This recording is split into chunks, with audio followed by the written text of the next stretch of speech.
Merci beaucoup, Monsieur Willy, pour cette oraison funèbre. C'est toujours agréable de vivre son enterrement de son vivant. Mesdames et messieurs, d'abord j'aimerais vous remercier de me donner la parole. J'espère ne pas trop décevoir ce matin. On m'a attribué un thème pour le moins curieux. Un décideur robuste et guidé par sa mission, pas par les opportunités du moment. Alors, je n'ai pas la hauteur de vue et la sagesse de mon propinat à ce micro, qui m'a d'ailleurs qui a suscité chez moi quelques réflexions que je vais essayer d'intégrer dans le texte que j'avais initialement préparé. Pourquoi cette thématique, ce titre est curieux? Parce que nous vivons aujourd'hui dans un monde, dans une société où l'opportunité, la capacité de répondre aux opportunités est érigée quasiment au dogme. Il faut être flexible, saisir les opportunités. Et ce n'est pas le monde économique qui va me contredire. Les chefs d'entreprise, on leur demande constamment de saisir les opportunités qui se présentent à eux pour la conquête de marché, pour le développement de leurs affaires, pour le positionnement de leur entreprise. Évidemment, derrière l'opportunité et derrière la mission à remplir qui doit ou qui devrait prévaloir sur la saisine des opportunités, il y a la question du changement. Les opportunités résultent généralement du changement. C'est les changements qui permettent de saisir des opportunités. Une société figée, pour autant qu'elle ait une fois existé, rend plus difficile la survenance d'opportunités et donc la saisine des différentes opportunités. Il a été dit tout à l'heure que j'avais en effet assumé des responsabilités politiques et sportives.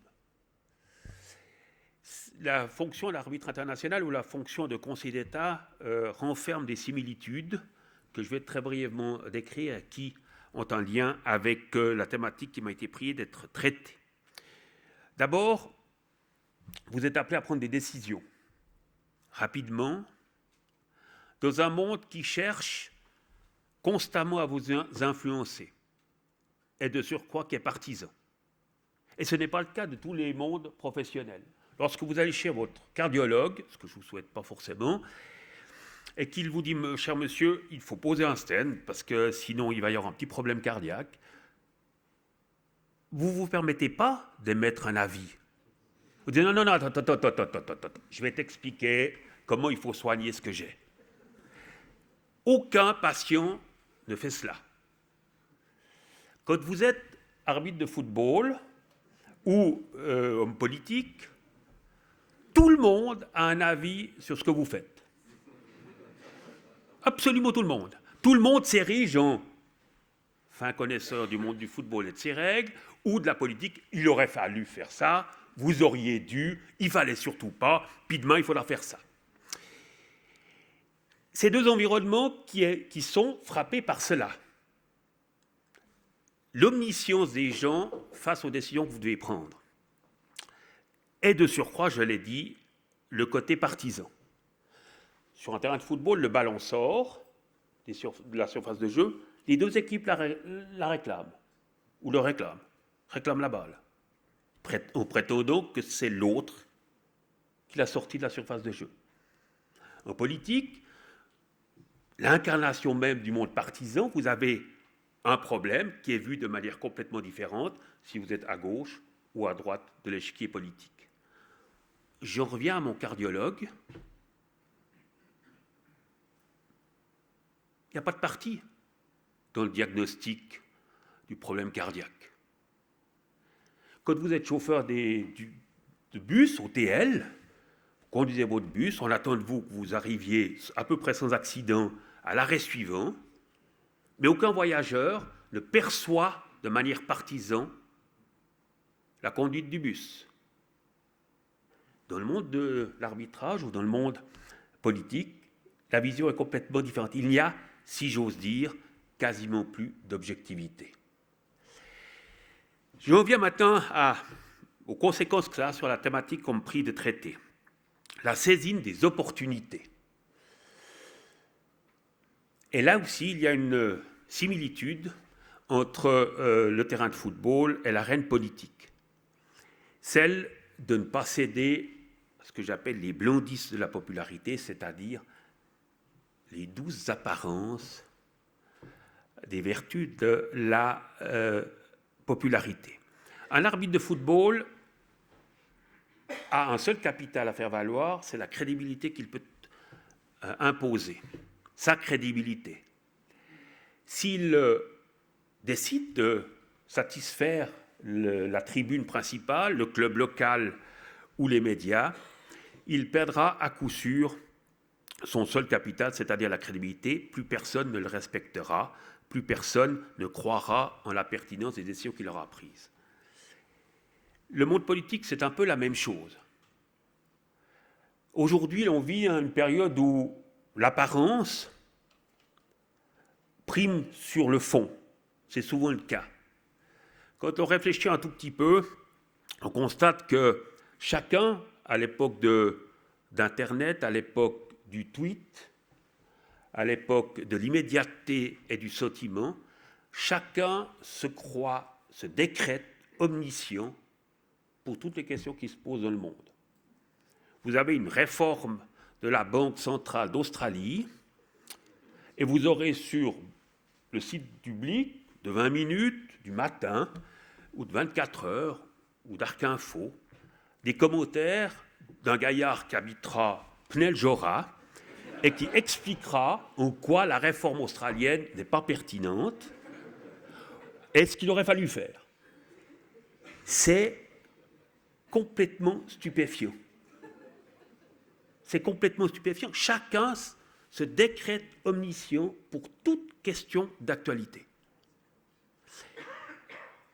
Il en résulte que, ou c'est peut-être la conséquence, de la perte de l'autorité. J'ai aucune connaissance du dossier australien quant à la Banque centrale, je n'en ai pas besoin, mais je sais ce qu'il faut faire. Et le gouverneur de la Banque centrale, ou le Premier ministre australien, lui qui a mûri, je l'espère, cette décision, n'a pas plus d'autorité que moi pour dire ce qu'il faut faire. Et j'en viens maintenant à la question de la mission et de l'opportunité. En démocratie, c'est le principe même de la démocratie, quand on y réfléchit, il doit y avoir une symbiose entre l'élu et le peuple souverain. C'est le principe même. Le gouvernement doit représenter le peuple, ses opinions, sa façon de penser. Il doit y avoir une proximité, une vraie symbiose entre les gouvernants et le peuple. C'est le principe de la démocratie. On met le peuple au pouvoir, si j'ose dire les choses un peu comme ça. Alors ce système-là, c'est d'ailleurs, on en discutera de sa pertinence, dans une société de l'immédiateté, du sentiment, de l'émotion, de l'omniscience que j'évoquais tout à l'heure, comment les gouvernements peuvent, avec un peuple aussi fluctuant, vous l'avez dit, M. Bouillon, aussi fluide, si j'ose dire, comment ceux qui sont en charge de gouverner ou de conduire un peu cette société, comment peuvent-ils inscrire leur action en étant fidèles à la mission qui leur est donnée et non pas aux opportunités? Comment faire en sorte que ce ne soit pas l'immédiateté qui soit le maître de la politique publique mise en place dans ce monde-là? Ce monde-là est-il, comme on l'entend beaucoup, plus incertain, moins sécure que le monde passé? On peut en discuter. Songez à la Révolution française, l'Empire, Napoléon. Est-ce que pour le monde européen de l'époque, on avait un sentiment de sérénité, de stabilité, d'absence de la loi du plus fort, du respect du droit international? Quand Napoléon a débarqué à Austerlitz et a occupé Vienne, je ne suis pas sûr que c'était en plein accord avec le droit international et le traité de Westphalie qui l'avait précédé quelque peu. Pas tout à fait sûr. On peut remonter plus loin aux Visigoths qui ont envahi l'Europe, ou à peu près. Est-ce que vous pensez que le paysan breton avait un sentiment du respect du droit international, d'une stabilité, d'une sécurité dans sa vie quotidienne? Je suis loin d'être sûr.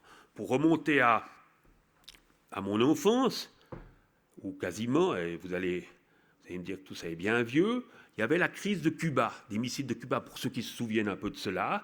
Et mon père me disait, on est à 2 ou 3 jours de la Troisième Guerre mondiale, avec 2 puissances nucléaires. Est-ce qu'on avait un sentiment de sérénité, du respect du droit international? Méfions-nous des jugements désincarnés de l'histoire, méfions-nous des jugements qui résultent d'abord de l'émotion immédiate. Et aujourd'hui, lorsque l'on traite de la politique internationale, on a un peu ce sentiment-là. On a parlé de la Deuxième Guerre mondiale et des traités qui ont suivi, de Yalta notamment, un traité qui n'a pas été vraiment respecté, c'est le moins qu'on puisse dire, par Staline, qui a occupé la moitié de l'Europe, au mépris des promesses démocratiques de l'époque. Est-ce que c'était le respect du droit international? Assurément pas. Est-ce que c'était une stabilité? Assurément pas. Il suffit de se souvenir de Budapest en 1956, de Prague en 1968, de Solidarnosc en 1981, etc., etc. Méfions-nous des a priori médiatiques qui sont véhiculés un peu partout. J'en reviens à la difficulté de concilier mission et opportunité dans le monde politique.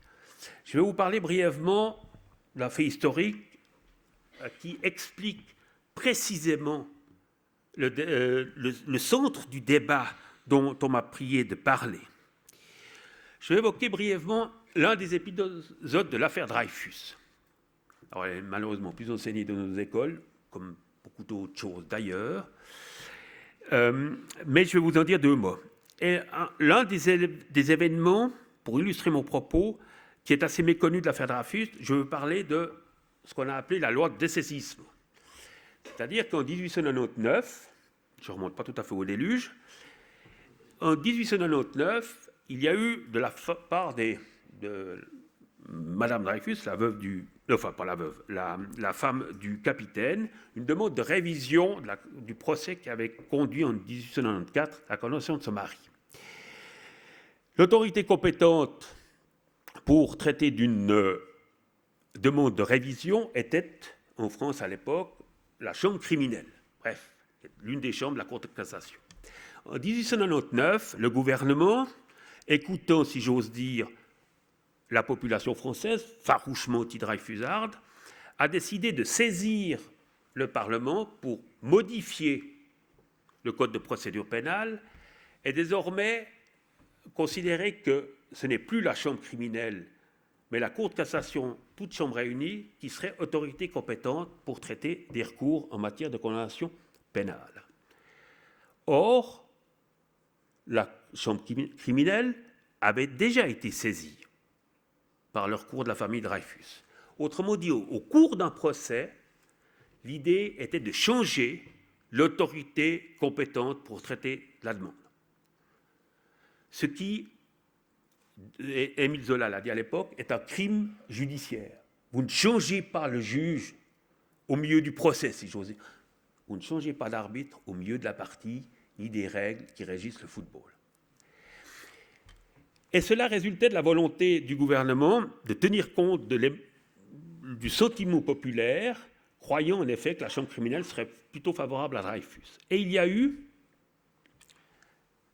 2 interventions au Parlement, et à la Chambre des députés et au Sénat français à l'époque, en 1899. L'une, qui est l'incarnation de l'opportunisme politique, et donc de la saisie des opportunités qui se présentaient, elle émanait du ministre de la Justice, du garde des Sceaux de l'époque, M. Lebet, qui, pour inciter la Chambre des députés à voter ce changement de compétence en matière de procédure pénale, s'est tourné vers les députés depuis du haut de la tribune de l'Assemblée nationale en disant « Messieurs les députés, regardez dans vos circonscriptions. Autrement dit, écoutez le peuple. En face, au Sénat, il y a eu le sénateur et le brillant avocat d'affaires, Waldeck Rousseau, qui est devenu ensuite président du Conseil, et qui a dit, lui, fidèle à la mission et ne saisissant pas l'opportunité qui se présentait, il a conclu son intervention en disant, ça vaut la peine d'être cité à peu près correctement, « L'opinion est mobile, et ce qu'elle pardonne le moins, ce sont les fautes qu'elle a commises parce que ses représentants les lui ont laissé commettre. Je ne sais qu'un moyen de ne pas se tromper et de ne pas la tromper, c'est d'écouter sa conscience, c'est ensuite de lui obéir. » Et au travers de cette intervention, il plaidait évidemment contre le projet de loi que Zola avait traité de crime contre la justice. Et l'on a ici deux valeurs qui s'opposaient. L'opportunité saisie par le gouvernement français de tenir compte de l'émotion populaire et la fidélité à des valeurs qui dépassent l'instant, qui dépassent les hommes qui sont en charge de gouverner la société, celle de remplir une mission.